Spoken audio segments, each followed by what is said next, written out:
Good morning बच्चों। आज हम लोग कक्षा 6 की संस्कृत का चतुर्थ पाठ क्रियापद परिचय का पढ़ाई करेंगे और उसका अर्थ समझेंगे। ठीक है, चलिए अब हम लोग पढ़ते हैं इसको। बालकः धावति, एक बालक दौड़ता है। बालकौ धावतः, दो बालक दौड़ते हैं या दो बच्चे दौड़ते हैं। बालकाः धावन्ति, अनेक बालक दौड़ते हैं। त्वं हससि, तुम हंसती हो। युवां हसतः, तुम दोनों हंसती हो। यूयं हसत, तुम सब हंसती हो। देखो त्वं जो है मध्यम पुरुष एक वचन का है, तो त्वं हससि, तुम हंसती हो, है ना। तो ये मध्यम पुरुष के तीनों वचन हैं, एक वचन त्वं, द्विवचन युवाम और बहुवचन यूयम। अब देखिए हम लोग उत्तम पुरुष में आ रहे हैं। उत्तम पुरुष एक वचन, द्विवचन और बहुवचन में। अहम है तो वो उत्तम पुरुष एक वचन का है। आवाम उत्तम पुरुष द्विवचन और वयम उत्तम पुरुष बहुवचन। अहम पठामि, मैं पढ़ता हूँ। आवाम पठावः, हम दोनों पढ़ते हैं। वयम पठामः, हम सब पढ़ते हैं। आगे देखिए, बालिका लिखति, एक बालिका लिखती है। बालिके धावतः, दो बालिकाएं दौड़ती हैं। बालिकाः पठन्ति, अनेक बालिकाएं पढ़ती हैं। पुष्पम अस्ति, एक फूल है। पुष्पे अस्तः, दो फूल हैं। पुष्पाणि सन्ति, अनेक फूल हैं। मोहनः विद्यालयं गच्छति, मोहन विद्यालय जाता है। बालिके अत्र आगच्छतः, बालिके यानी दो लड़कियां, अत्र माने यहाँ, आगच्छतः आती हैं, दो लड़कियां यहाँ आती हैं। वयम जलम पिबामः, हम लोग जल पीते हैं या हम सब जल पीते हैं। घोटकः धावति, एक घोड़ा दौड़ता है। घोटकौ धावतः, दो घोड़े दौड़ते हैं। घोटकाः धावन्ति, अनेक घोड़े दौड़ते हैं। गजः गच्छति, एक हाथी चलता है। गच्छति मीन्स चलता है, तो गजः गच्छति, एक हाथी चलता है। गजौ गच्छतः, दो हाथी चलते हैं। गजाः गच्छन्ति, अनेक हाथी चलते हैं। आगे देखिए, शिक्षक एक छात्रा से सवाल पूछ रहे हैं। एतत् किम अस्ति, यह क्या है। एतत् फलम अस्ति, यह फल है। अब देखिए यहाँ द्विवचन का है। एते के अस्तः, ये दोनों क्या हैं। एते फले अस्तः, ये दोनों फल हैं। यहाँ बहुवचन के बारे में कहा बताया गया है कि एतानि कानि सन्ति, ये सब क्या है। एतानि फलानि सन्ति, ये सब फल हैं।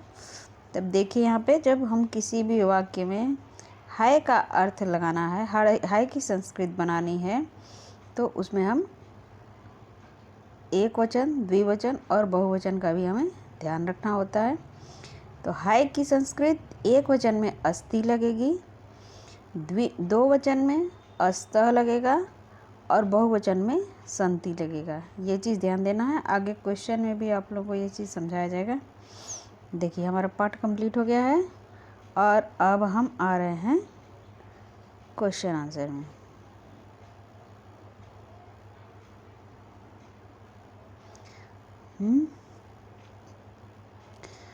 क्वेश्चन आंसर में देखिए, पहला जो क्वेश्चन है वो मौखिक है, इसका उच्चारण करना है, यानी हमें इसको शुद्ध शुद्ध पढ़ना है। इसको हम सब साथ में पढ़ते हैं। गच्छति गच्छतः गच्छन्ति, पठति पठतः पठन्ति, लिखति लिखतः लिखन्ति, चलति चलतः चलन्ति, नृत्यति नृत्यतः नृत्यन्ति। ख में पढ़िए। अश्वः अश्वौ अश्वाः, मयूरः मयूरौ मयूराः, शिक्षकः शिक्षकौ शिक्षकाः, पाठकः पाठको पाठकाः, नर्तकः नर्तको नर्तकाः। ठीक है, आगे अब हम लोग आ रहे हैं लिखित प्रश्नों में। प्रश्न नंबर 2 हमारा कह रहा है कि रिक्त स्थानों की पूर्ति करें। ये जो खाली स्थान जहाँ जहाँ दिख रहे हैं उसमें ये धातु रूप है और इनको भरना है। तो ऊपर उदाहरण में दिया हुआ है, जिस तरह से ऊपर लिखा है वैसे ही हमको इसमें भरना है। जैसे पहला में दिया हुआ है पठसी पठतः पठत, इसी प्रकार सब में भरना है। तो क में देखिए लिख शब्द है, तो लिखसी लिखतः लिखत। घ में गच्छ शब्द है, तो गच्छसी गच्छतः गच्छत। ग में हंस शब्द है, तो हंससी हंसतः हंसत। घ है क्रीडसी क्रीडतः क्रीडत। ठीक है ना, एक बार फिर से बता दें। लिखसी लिखतः लिखत, गच्छसी गच्छतः गच्छत, हंससी हंसतः हंसत, क्रीडसी क्रीडतः क्रीडत। ठीक है, दूसरे में देखिए उत्तम पुरुष के रूप लिखा हुआ है, एक वचन द्विवचन और बहुवचन। यही रिक्त स्थान में इनसे शब्द बनाकर भरना है। जैसे खादामी खादावह खादामह, फिर है चलामी चलावह चलामह, फिर है वदामी वदावह वदामह। ग में देखिए पिब शब्द का पीछे लिखा हुआ है, तो पिब से हमको बनाना है पिबामी पिबावह पिबामह। और घ में हंस शब्द से बनाना है, तो हंसामी हंसावह हंसामह। ठीक है, अगले क्वेश्चन पे, क्वेश्चन नंबर 3, सही मिलान करें। इनको आपस में पुरुष और वचन का ध्यान देते हुए हमको इसका मिलान करना है। अब इसको चलिए हम लोग पढ़ते हैं। तो देखिए, अहम उत्तम पुरुष एक वचन का है, तो अहम के साथ हो जाएगा लिखामी।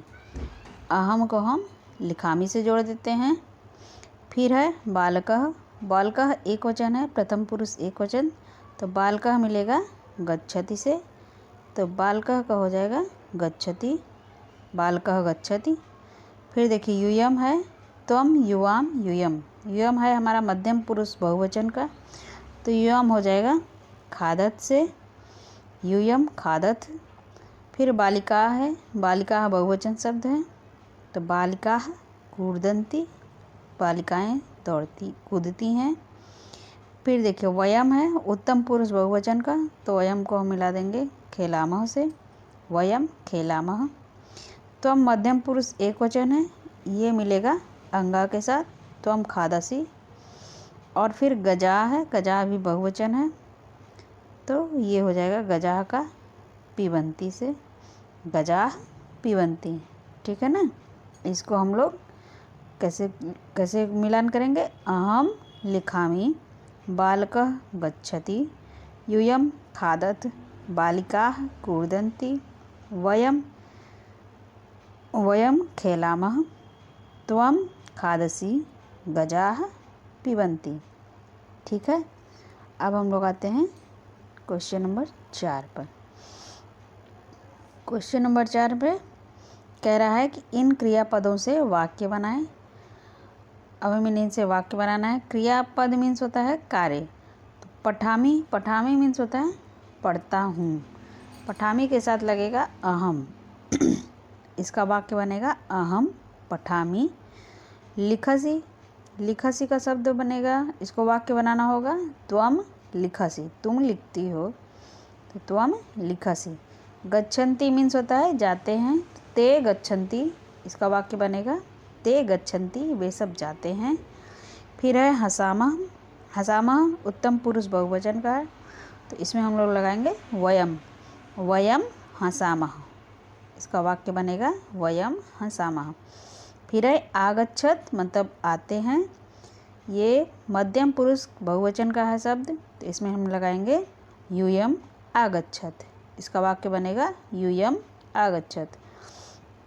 फिर है खादावह, खादावह जो है हमारा उत्तम पुरुष द्विवचन का है, उत्तम पुरुष द्विवचन में आवाम लगेगा, आवाम खादावह।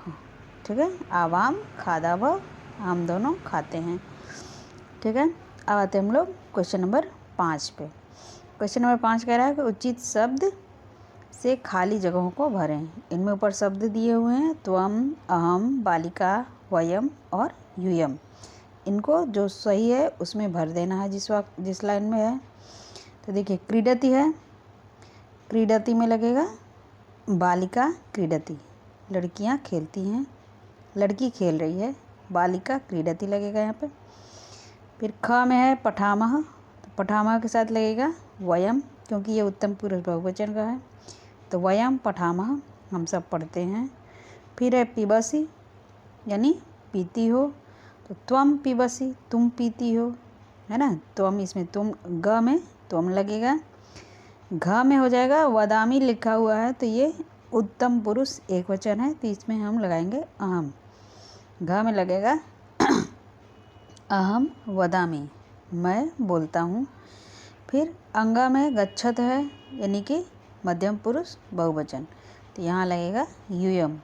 अंगा में लगेगा यूयम गच्छत, तुम सब जाते हो। ठीक है। अब हम आते हैं क्वेश्चन नंबर 6 पर। क्वेश्चन नंबर 6 कह रहा है कि रिक्त स्थानों में अस्ति, अस्तः, संति में से उचित क्रियापद भरें। देखिए अभी पिछले हमने बताया पाठ में कि ये अस्ति, अस्तः, संति ये तीनों हैं शब्द के लिए होता है। किसी वाक्य में जब हम है लगाते हैं तो उसके लिए ये संस्कृत होता है। तो एक वचन के लिए अस्ति लगेगा, द्विवचन के लिए अस्तः और बहुवचन के लिए संति। तो जिस वाक्य में एक वचन होगा तो वहाँ हम लास्ट में अस्ति लगाएंगे, जो द्विवचन होगा वहाँ अस्तः लगाएंगे, और जो बहुवचन होगा उस पर संति लगाएंगे। तो आप लोग समझ ही गए होंगे कि कहाँ क्या लगाना है। क में है द्वे पुस्तकें यानी कि दो पुस्तक, दो पुस्तक से आप समझ रहे होंगे कि द्विवचन है, तो यहाँ हम अस्तः लगाएंगे, द्वे पुस्तकें अस्तः। ख है त्रीणि पुस्तकानि यानी तीन पुस्तकें, तीन पुस्तकें जब दो की संख्या से कितना ही ज़्यादा हो, अगर दो से ज़्यादा है तो वो बहुवचन में आ जाता है, तो वो त्रीणि पुस्तकानि यहाँ कह रहा है यानी कि ये बहुवचन है, तो यहाँ हम संति लगाएंगे। फिर ग है एका बालिका यानी एक लड़की, एक लड़की से समझ में आ रहा है कि ये वाक्य एक वचन का है, तो यहाँ हम अस्ति लगाएंगे, एका बालिका अस्ति, एक लड़की है। इसी प्रकार से घ नंबर पे द्वे बालिके, दो लड़कियाँ, इस पे हाँ ये द्विवचन है तो इसमें अस्तः लगाएंगे, द्वे बालिके अस्तः। अंगा है तिस्रः बालिकाः यानी कि तीन लड़कियाँ, तो तीन लड़कियाँ ये बहुवचन शब्द है, तो यहाँ हम संति लगाएंगे, तिस्रः बालिकाः संति। च में देखिए पंच फलानि, पांच फल, पांच फल ये भी बहुवचन है, यहाँ भी संति लगेगा, पंच फलानि संति। फिर छ में देखिए द्वौ हस्तौ यानी दो हाथ, दो है इसलिए यहाँ द्विवचन है, द्विवचन में हमने बताया आपको क्या लगेगा अस्तः, तो यहाँ द्वौ हस्तौ अस्तः। ठीक है ना, हो गया। क्वेश्चन नंबर 7 पे हम लोग आते हैं। क्वेश्चन नंबर 7 कह रहा है कि वर्णों को संयोजित करके शब्द लिखें। वर्णों को हमको संयोजित करना है यानी अलग, अच्छा मिलाना है, हाँ वर्णों को संयोजित करना है। ये जो अलग अलग हैं उनको हमें संयोजित करना है। जैसे म प्लस अ प्लस न प्लस ओ प्लस ह प्लस अ प्लस र प्लस अह।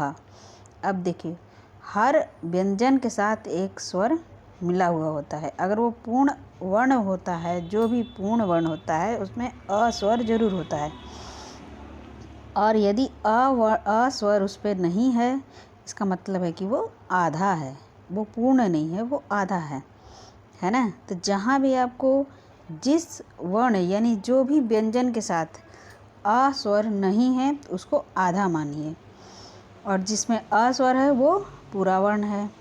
तो यहाँ हम चलिए क में पढ़ते हैं स प्लस अ यानी ये पूरा सा है। फिर इया के बाद देखिए कोई भी स्वर नहीं है इसलिए ये आधा है यानी कि ये बिंदु माना जाएगा। फिर ज प्लस अ यानी कि ज है, पूरा है ये ज। फिर य प्लस अह ये यह लिखा हुआ है यहाँ पे, ठीक ना। तो ये हो जाएगा संजयः, क वाला हमारा संयोजित करके बन रहा है संजयः। ख देखिए म प्लस अ यानी कि म पूरा म है ये। न के बाद अ नहीं है, कोई भी स्वर नहीं है, इसलिए ये आधा न है।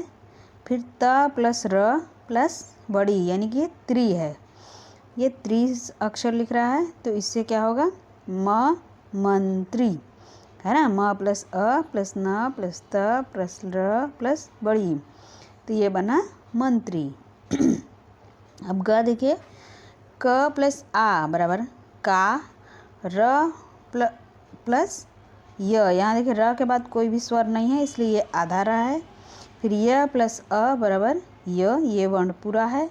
फिर क प्लस र, यहाँ भी देखिए क के बाद कोई स्वर नहीं है, इसलिए ये भी आधा है। फिर र प्लस अ, ये पूरा र है। म प्लस अ म है ना, तो ये बना हमारा कार्यक्रम।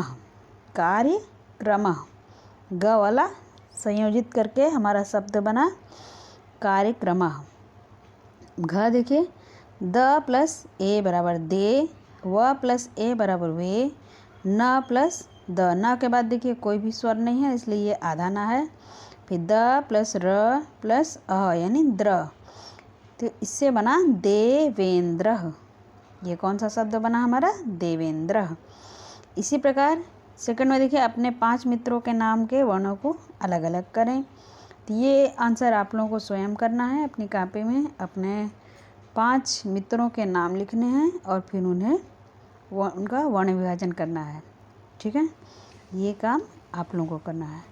अब हम लोग आ रहे हैं क्वेश्चन नंबर 8 पे। क्वेश्चन नंबर 8 कह रहा है कि निम्नलिखित वाक्यों को बहुवचन में बदलें। ये एक वचन से बहुवचन में इसको बदलना है। जैसे सह पठति, तो सह का होता है सह, ये एक वचन है। वह, सह मीन्स वह, पठति मीन्स पढ़ता है, वह पढ़ता है। इसका बहुवचन बनेगा ते पठन्ति, मतलब वे सब पढ़ते हैं। अब देखिए अगला बालकः धावति, बालकः मीन्स होता है एक बालक दौड़ता है, तो इसका बहुवचन बनेगा बालकाः धावन्ति, यानी अनेक बच्चे दौड़ते हैं। ख है पुष्पम पतति, एक फूल गिरता है, इसका बहुवचन बनेगा पुष्पाणि पतन्ति, यानी अनेक फूल गिरते हैं। ख का बहुवचन बनेगा पुष्पाणि पतन्ति। ग है बालिका वदति, एक लड़की बोलती है, तो इसका बहुवचन बनेगा बालिकाः वदन्ति, बालिकाः वदन्ति, यानी अनेक लड़कियां बोलती हैं। घ है मृगः चरति, यानी एक हिरन चरता है, तो इसका बहुवचन हम लोग बनाएंगे मृगाः चरन्ति, मृगाः चरन्ति, यानी अनेक हिरन चरते हैं। फिर है खगः उत्पतति, खग माने होता है पक्षी, उत्पतति यानी उत्पात करते हैं, यहाँ वहाँ कूद रहे हैं, उड़ रहे हैं, है ना। तो खगः उत्पतति, इसका बहुवचन होगा खगाः उत्पतन्ति, खगाः उत्पतन्ति, यानी अनेक पक्षी उड़ते हैं। ठीक है, तो इस प्रकार से आप लोगों को सारा क्वेश्चन करा दिया गया है। आप लोगों को जहाँ भी नहीं समझ में आ रहा है तो उसको दोबारा रिपीट करके फिर से आप लोग इसको पढ़ लीजिएगा। तो ठीक है, फिर हम लोग नेक्स्ट क्लास में मिलते हैं, नेक्स्ट वीडियो में। बाय।